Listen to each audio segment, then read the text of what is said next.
Welcome to this algorithm explanation video, where we'll be solving the remove duplicates from sorted array problem on LeetCode.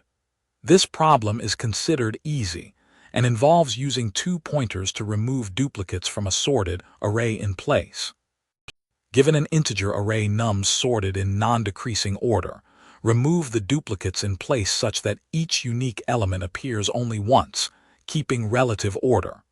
Return the number of unique elements. For example, if we have the array 1, 1, 2, we would return 2 because the first two elements would become 1 and 2. One way to solve this problem is by using a brute force approach. We can iterate through the array and for each element, check if it's a duplicate by comparing it to all the previous elements. If it's not a duplicate, we add it to the result array.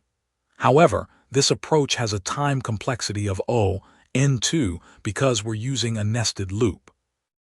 A more efficient way to solve this problem is by using two pointers. We can maintain two pointers, one for reading and one for writing. We iterate through the array with the read pointer, and whenever we encounter a non-duplicate element, we write it to the right pointer's position and increment the right pointer. Let's go through the step-by-step walkthrough of the optimal two pointers approach. We start by checking if the array is empty. If it's not empty, we initialize the write pointer to 1 and the read pointer to 1. We then iterate through the array with the read pointer, and whenever we encounter a non-duplicate element, we write it to the right pointer's position and increment the right pointer. Now let's analyze the time and space complexity of the two approaches.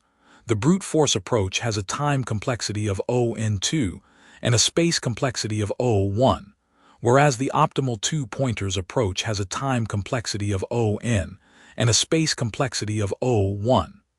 Clearly, the optimal approach is more efficient. That's it for this video on removing duplicates from a sorted array. If you have any questions or want to learn more about algorithms, be sure to subscribe to our channel and hit the notification bell. Thanks for watching, and we'll see you in the next video.